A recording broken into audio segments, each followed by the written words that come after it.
What's going on, everybody? It's Sasha, your licensed real estate market expert here in Charlotte, and we are at the tail end of 2024. We all know that these last couple of years, in regards to honestly everything, in regards to housing, in regards to inflation, in regards to what's happening in stocks, people moving all over the place, everything has just kind of exploded. So Charlotte is not the only place that's seen this explosion in regards to migration. Now, we're going to talk about why people are moving to the Charlotte area, where are they moving from, and where are they looking to plant roots here in the Charlotte area. So these last couple of years have obviously been hectic, and there's so much talk about, oh, what's going to happen when people need to go back to work? They can no longer work from out of state. Are all these people going to leave? Is migration going to slow down in Charlotte? How is the migration in Charlotte, if it slows down, how is it going to impact the housing market? How is it going to impact these jobs? And all of these different things. But at the end of the day, the migration to Charlotte has not slowed down. Charlotte, if you guys are subscribed and were watching these videos, you know Charlotte's been growing like crazy in these last 15 to 20 years. Let alone, I've been here almost 11 years now. Some of the changes that I've personally seen have been dramatic. But then when 2020 rolled around and we started seeing even heavier migration, we've seen the Charlotte skyline and all of these new neighborhoods and new areas pop up almost out of nowhere. There's cranes everywhere. People are still moving here.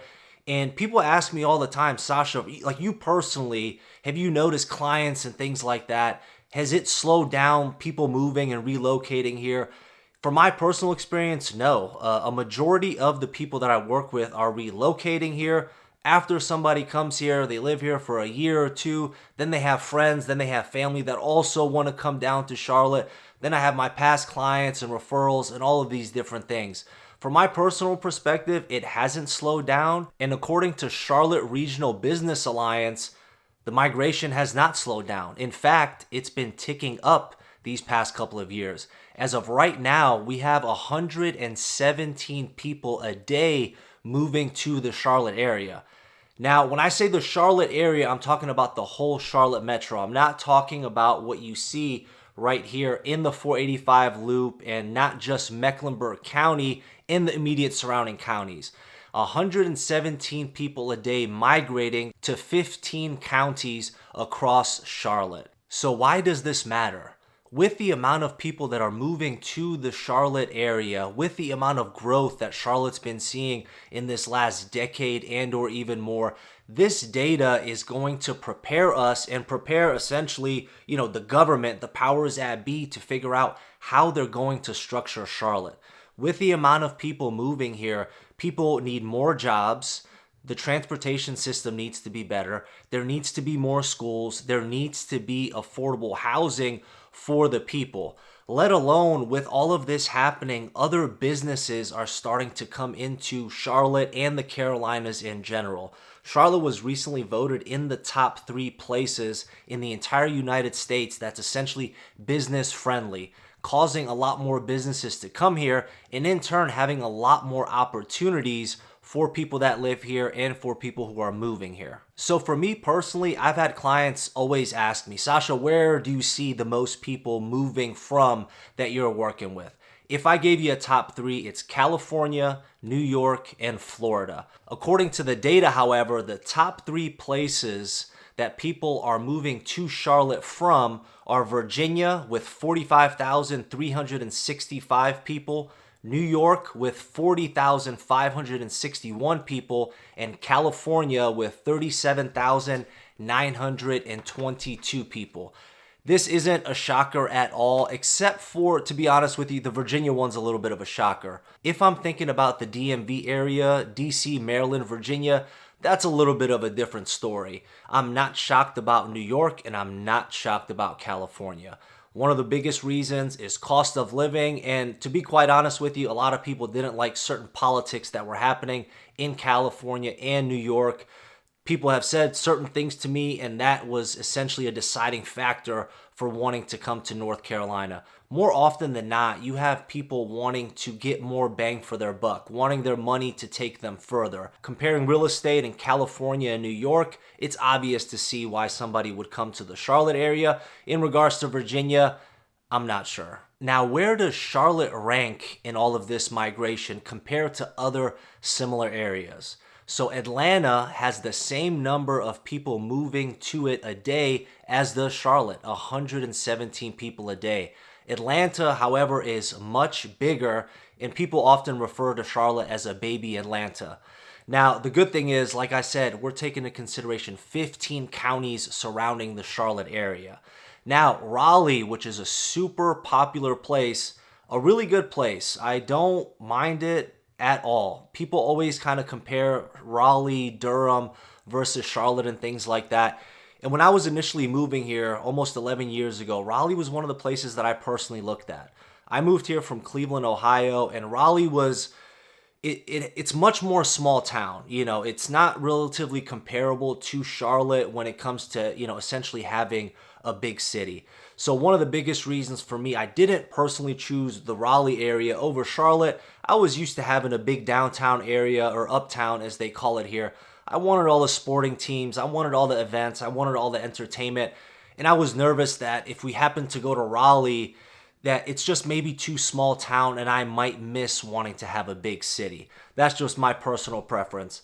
Now, secondly, Nashville has about 67 people a day moving to it, and Austin, Texas has about 92 people a day moving to it. There are other big metros like Houston and Dallas that have much more, almost even double the amount of people moving to their areas than Charlotte. However, you know this, I always compare Charlotte to Austin and Nashville.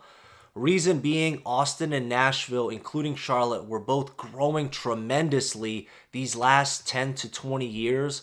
But as soon as 2020 happened, that migration even upticked a little bit more. And they're relatively the most comparable cities, in my opinion, to Charlotte.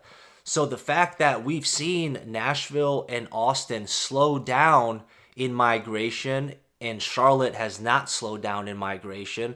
The fact that we've seen Nashville and Austin go down in real estate prices, and Charlotte has not relatively gone down in real estate prices, really says a lot about what's happening here in Charlotte and what might be in store for us in the future for our growth. Now, something important to know is over 59,000 of the people that have added to the Charlotte population in the last couple of years have a bachelor's degree or higher.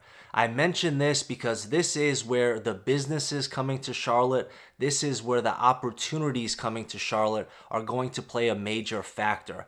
Having that level of education and having higher educated people here in the Charlotte area is only going to make the economy and should make the workforce a lot stronger. So our current population here in Charlotte is 2,321,000, and out of that, 687,000 residents have higher education.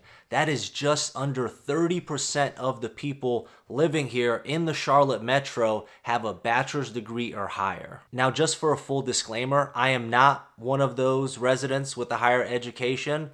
Just want to throw that out there, but I do know my real estate. Now, with all these people moving to Charlotte, where are they moving to? So I made a two-part series of a video here on YouTube, which I'm going to post both of them right here, showing you where these people are moving to, but I also want to give you a quick rundown for your information. No particular order as far as the zip codes we talk about. First one we're going to talk about is 28269, which is essentially North Charlotte. This area is one of my favorites depending on what you're looking for. It's an area that's seen a ton of growth, very easy highway access, a lot more amenities being put in place, and it's definitely an area where you can find a 4 or 5 bedroom house, 2,500 plus square feet at still a reasonable price. Zip code number 2 on the list is 28078, aka Huntersville. just above the 28269 zip code. It's located just off of 77. You have Lake Norman right there. Very easy highway access to Center City, Uptown Charlotte. And Huntersville was an area that when I was working as a paramedic 7 years ago, a lot of the people I was working with were telling me, Sasha, you should buy a house in Huntersville. There's like a lot of younger people, it's growing and things like that. And that growth hasn't stopped. It's a great location, a lot of new construction houses, which is what a lot of people tend to look for. And again, it's just a very in-demand area, and the trajectory of how Huntersville is growing, I don't see any slowing down. Number 3, I've made multiple videos about 28277 zip code, aka Ballantyne. Ballantyne was actually voted one of the best zip codes in the entire country. So it's no surprise that this one is on the list. No surprise that it's a great location, great schools, just outside of Center City, Uptown. Very easy highway access. It's our third largest corporate district for business. So if you're relocating for a job, there's a relatively good chance that you might end up in the Ballantyne area. It's an affluent area. It's a lot of activity going on there. And similar to Huntersville, I don't see the growth slowing down. Up here, I'm going to post another video talking about the bowl at Ballantyne, which is a new recent project. Make sure you check that one out. Now, the 4th zip code is 28205. And in all honesty, I was somewhat surprised to see this. This is kind of the Plaza Midwood, Noda area. I love this area. It's a very vibrant area. It's kind of like an arts district, you know, the craft beers, the cool restaurants. It's a really nice place to hang out. I was just surprised that the migration to this area was in the top 5. I wasn't expecting it.